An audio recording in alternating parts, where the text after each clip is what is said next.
அன்பு நேயர்களே வணக்கம். ஞாயிற்றுக்கிழமை, அதாவது 29ஆம் தேதி ஏகாதேசி. இந்த ஏகாதேசி ஞாயிற்றுக்கிழமை வருவது ரொம்ப சிறப்பு. காரணம், இந்த ஏகாதேசி எப்போ வருது பாருங்க. 27ஆம் தேதி ராமநவமி தொடங்கி 10 நாள் உற்சவம் பல இடங்களிலே நடந்து வருகின்றது. அந்த ஏகாதேசி ராமநவமி உற்சவத்துக்கு இடையிலே ராமநவமியினுடைய 3ஆம் நாளிலே வருகிறது.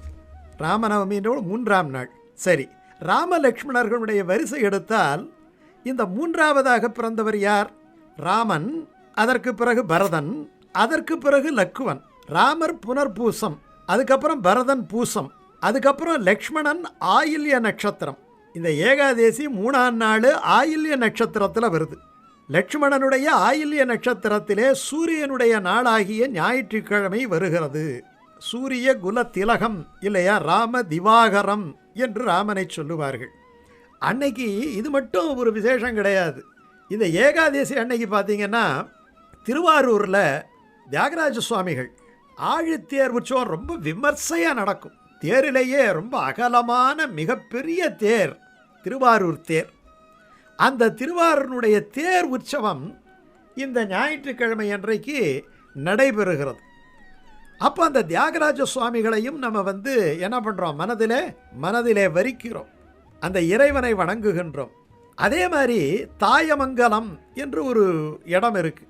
அங்கே பார்த்தீங்கன்னா இந்த பங்குனியில் முத்திமாரியம்மன் விழா அப்படின்ட்டு ஒரு விழா ரொம்ப விமர்சையாக நடக்கும். அங்கே இருக்கிற சுற்று வட்டாரத்திலே 22 கிராம மக்கள் ஒன்றாக திரண்டு அந்த விழாவிலே பங்கெடுத்து கொள்வார்கள். அந்த காப்புக்கு கட்டி கொண்டு வேறு எங்கேயும் போக மாட்டாங்க. அங்கே அந்த பூக்குழி இறங்குதல், அப்புறம் பால் குடம் எடுத்தல், இப்படி பலவிதமான அலகு குத்துதல், இப்படி நேர்த்திக்கடன் நிறைய செலுத்துவார்கள். அந்த தாயமங்கல முத்துமாரியம்மன் விழா அன்றைக்கு நடைபெறுகிறது. 3ஆவதாக இன்றைக்கு நீங்கள் கீழ்நோக்கு நாள் என்று சொல்வார்கள். இன்றைக்கு ஏதாவது தோட்டத்தில் ஒரு சின்ன மரமாவது நடனம், ஏதாவது ஒரு மரம்.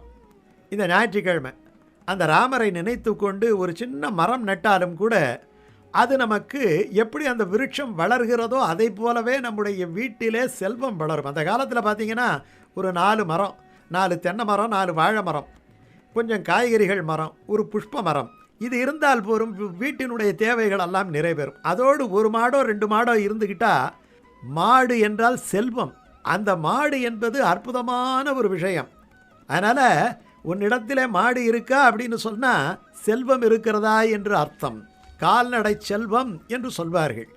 அப்படி நமக்கு அன்னைக்கு ஒரு சின்ன மரமாவது நடனம். ஏகாதேசி அன்னைக்கு கீழ்நோக்கு நாள் என்பதாலே மண்ணை தோண்டி அன்றைக்கு ஒரு சின்ன மரமாவது நடனம்.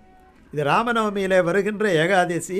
இந்த ஏகாதேசிக்கு காமத ஏகாதேசி அப்படின்னு பேர். இந்த ஏகாதேசியினுடைய விரத பலனானது சாதாரணமான விஷயம் கிடையாது. ராமநவமி பலன் ப்ளஸ் ஏகாதேசியினுடைய பலன், இது ரெண்டும் ஒன்றா சேருது.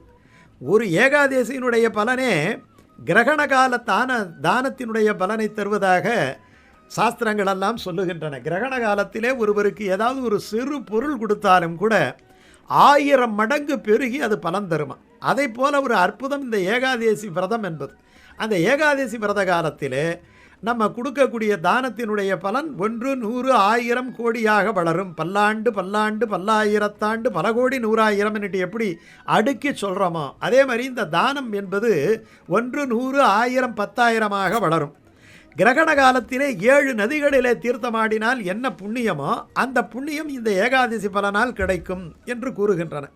இந்த ஏகாதேசி ஒரு சின்ன கதை இருக்குது. இந்த ஏகாதேசி எதனால் வந்ததுன்னுட்டு, நாகலோகம் என்னட்டு ஒரு லோகம், சப்தலோகங்களில் கீழே இருக்கக்கூடிய, கீழ்நோக்கு நாள் இல்லையா, கீழே இருக்கக்கூடிய நாகலோகத்திலே புண்டரீகன் என்கிற நாகராஜன் இருந்தான்.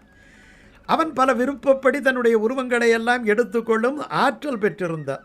அங்கே பாட்டிலேயும் ஆட்டத்திலேயும் வல்லவர்களான அப்சரஸ்களெல்லாம் இருந்தார்கள். பாடக்கூடிய பாடகர்கள் கந்தர்வர்களெல்லாம் இருந்தார்கள். அதில் லலிதன் என்கிற கந்தர்வன், லலிதா என்கிற அப்சரஸ், இவர்கள் 2 பேரும் அந்த இடத்திலே நாகராஜனுடைய சபையிலே பாடுகின்றனர். அப்படி புண்டரீகன் சபையிலே அப்படி பாடுகின்ற பொழுது ஒரு நாள் என்ன ஆயிடுச்சு, இந்த பாட்டிலே அவன் தாளத்தை விட்டு விட்டான். பாட்டிலே இந்த தாளத்தை விட்டு விட்டான். தன்னுடைய மனைவியினுடைய அழகிலேயே லயித்து கலையினுடைய அம்சத்தை விட்டு விட்டான். இது அந்த நாகராஜனுக்கு தெரிந்து விட்டது.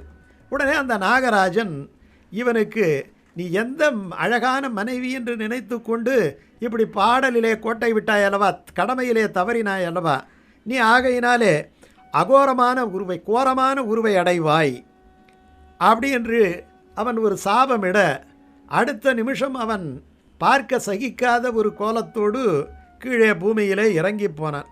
மனைவியும் கணவனை விடாமல், தனக்காகத்தானே இவ்வளவு கஷ்டம் தன்னுடைய கணவனுக்கு வந்தது அப்படி என்று நினைத்து கொண்டு, நீ இனிமேல் நல்ல உருவத்தில் இல்லை, நான் உன்னிடம் வாழ மாட்டேன் என்று சொல்லாமல் அவனோடு இறங்கி இதற்கு என்ன வழி, இதற்கு என்ன மாற்று வழி அப்படி என்பதை அவள் தெரிந்து கொள்வதற்காக பூலோகத்திலே வந்தாள். எந்த இடத்திலே சாபம் நடந்தாலும் பூலோகத்திலே தான் விமோசனம் கிடைக்கும். அந்த பூலோகத்திலே நாம் வாழ்ந்து கொண்டிருக்கிறோம்.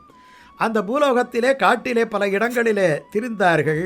அப்பொழுது அது சித்திர மாத சுக்லபட்ச ஏகாதசி, அதாவது சித்திர மாதம் என்கிறது சைத்திர மாதம் என்று சொல்வார்கள். பங்குனி அமாவாசைக்கு பிறகு சைத்திர மாதம் பிறந்து விடுகிறது. அதிலே வளர்பிறை ஏகாதசி, அதுக்கு காமத ஏகாதசி என்று பேர். இந்த காமத ஏகாதசி விரதத்தை சில முனிவர்கள் இருக்க கண்டு அவர்களிடத்திலே தன்னுடைய கதையை சொன்னவுடன் அவர்கள் சொன்னார்கள், அம்மா நீ ஒன்றும் கவலைப்படாதே, இந்த ஏகாதசி விரதத்தை நாங்கள் இருக்கிறோம், இதற்கு பிரம்மஹத்தி தோஷத்தை நீக்குகின்ற ஒரு வலிமை இருக்கிறது. உன் கணவனோடு இந்த ஏகாதசி விரதத்தை இருந்து நீ அந்த பலனை உன்னுடைய கணவனுக்கு தா, அவன் பழைய உருவத்தை அடைந்து விடுவான் என்று சொல்லி இவர்களெல்லாம் ஏகாதசி விரதத்தை இருந்தார்கள். அப்படி இருந்த ஏகாதசி விரதம்தான் இப்போ நாளன்னைக்கு வரப்போகின்ற இந்த காமத ஏகாதசி விரதம். மிகச்சிறந்த விரதம்.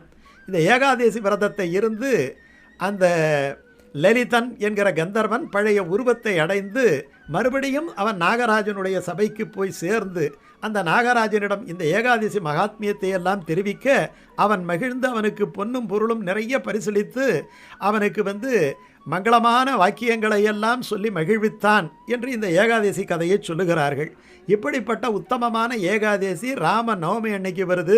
திருவாரூர் ஆழித்தேர் என்ன, தாயமங்கலம் முத்துமாரியம்மன் விழா என்ன, கீழ்நோக்கு நாள், ஒரு மரம் வைக்க வேண்டிய நாள் என்ன, இத்தனை சிறப்புகளும் சூரியனுடைய நாளிலே வருவதாலே இந்த ஏகாதசி விரதத்தை நாம் எல்லோரும் இருந்து ராமபிரானுடைய அருளை பெறுவோம்.